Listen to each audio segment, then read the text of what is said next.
As we have seen, the inside of the rock hides some truly beautiful and breathtaking sights. But nothing can prepare you for the incredible peaceful beauty and still waters of the natural large underground lake known as the Silent Pool. We're in a chamber known as the Silent Pool. It's associated with Ragged Staff Cave, sometimes referred to as Crystal Cave. Very roughly speaking, this chamber that we're standing in at the moment is underneath Green Lane, which is behind the Rock Hotel, but it's quite below that. In fact, it's so close to sea level that there's a very interesting effect that you find in one of the chambers associated with this cave.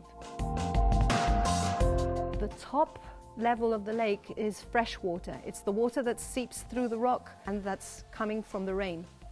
But it meets the sea level, or the phreatic level if you like. That's the water that's coming in from the sea, so that water is actually brackish water, it's salt water. And because it's a different density, it's got this extra salt in it, it lies below the freshwater lens that's accumulating through rainwater. And because nobody disturbs it, it's very still, it's like two levels. What you get between, that line between them, is referred to as the halocline. And if you don't disturb it too much, those two bodies of water remain separate. This chamber that is associated with the lake is only part of a very large system. In fact, this is the largest cave system in Gibraltar. The dimensions of the chamber are roughly, it's about 40 meters from the surface of the water down to the extreme point, depth-wise straight down. But the chamber itself is in a diagonal, so the extent of it is about 100 meters from the top to the furthest edge.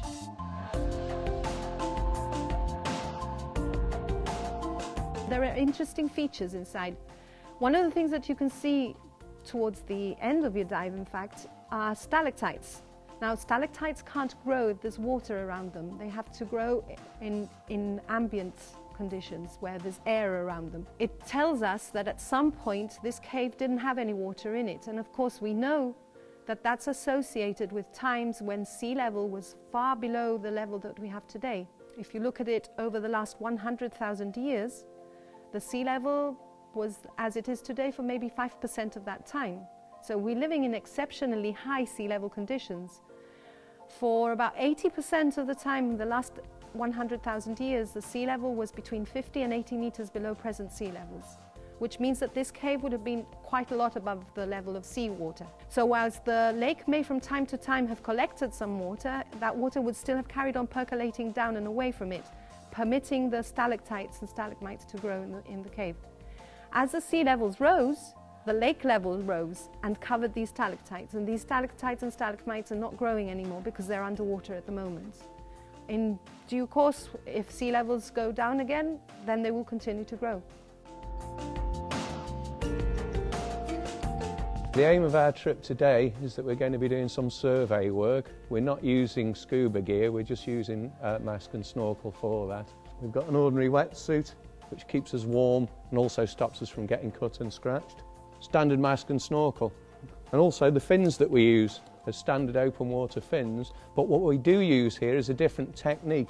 Because of the silt that's on the bed, if you use a standard up-down finning technique, you will lift the silt up and that will completely lose the visibility. So we've got other options. One is to shadow fin, keep the lower fin still and operate the other one above it. That stops the downdraft, if you like.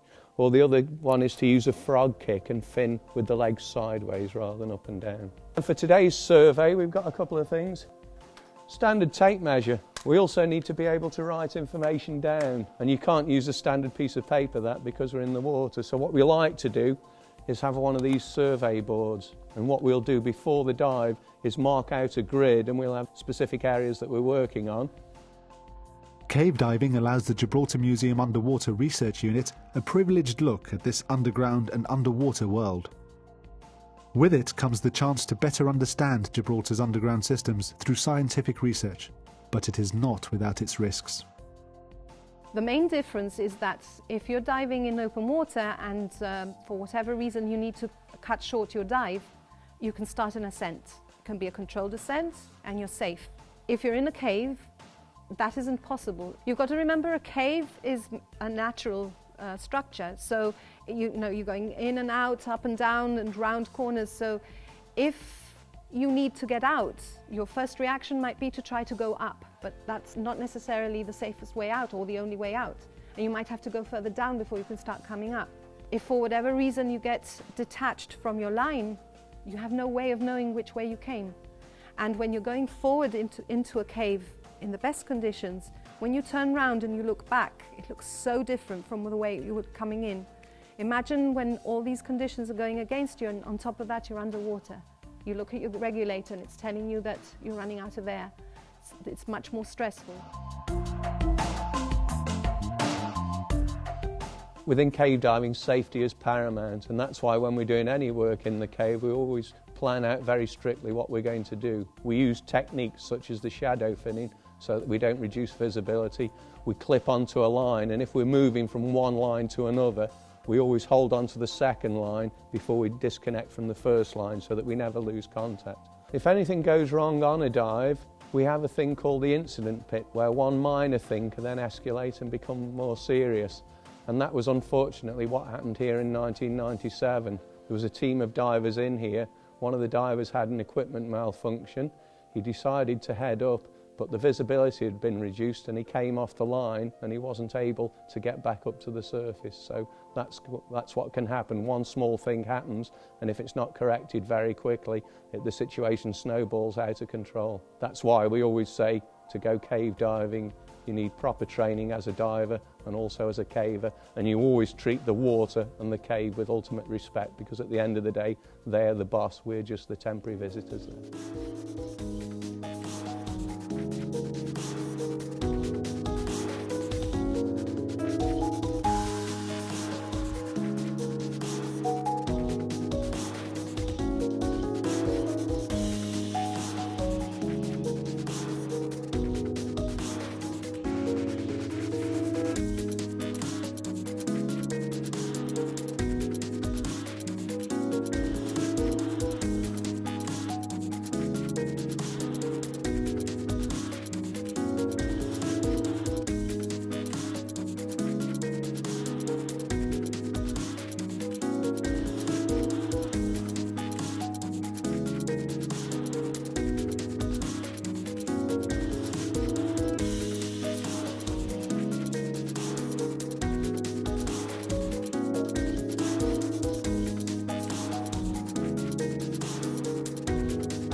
So we've just come out of the water after having done some surveying in the lake. You see, some lakes hold secrets, and these secrets can sometimes be of microscopic creatures that live in the lakes. And we're very pleased to have found a few species that are new to science. Halicyclops troglodytes is a tiny little, almost microscopic creature that's quite commonly known. But there has been at least one species from the order Mesophroid, which is the first for the Iberian Peninsula, and we're very happy to have found that. These are tiny little animals. They're not insects. They're almost transparent, and because they only live in caves, many of them don't even have eyes, or they have very rudimentary eyes. They tend to survive on the detritus that they find in the caves, some of them on bacteria and leftovers from other animals that live in caves. They're a very specialized kind of creature. You find that these animals of the same species can be found in different parts of the world that today are completely separated. For example, you find some in the Caribbean and in the Iberian Peninsula. And this dates back to the time before the continental drifts set them apart and the Atlantic Ocean opened up in between them. So this is the kind of information that we can get from looking at the animals that are living inside the caves. These animals that live in caves have to be protected, and because they're not very visible, they're easy to overlook. A lot of work has been done over the last 30 or 40 years in particular on cave-dwelling animals, but there's still a lot to be found out about them. And certainly if one thing is true, is we have to be careful with our caves and not put any litter into the waters in the caves, because it affects the lives of all the animals that are living in them.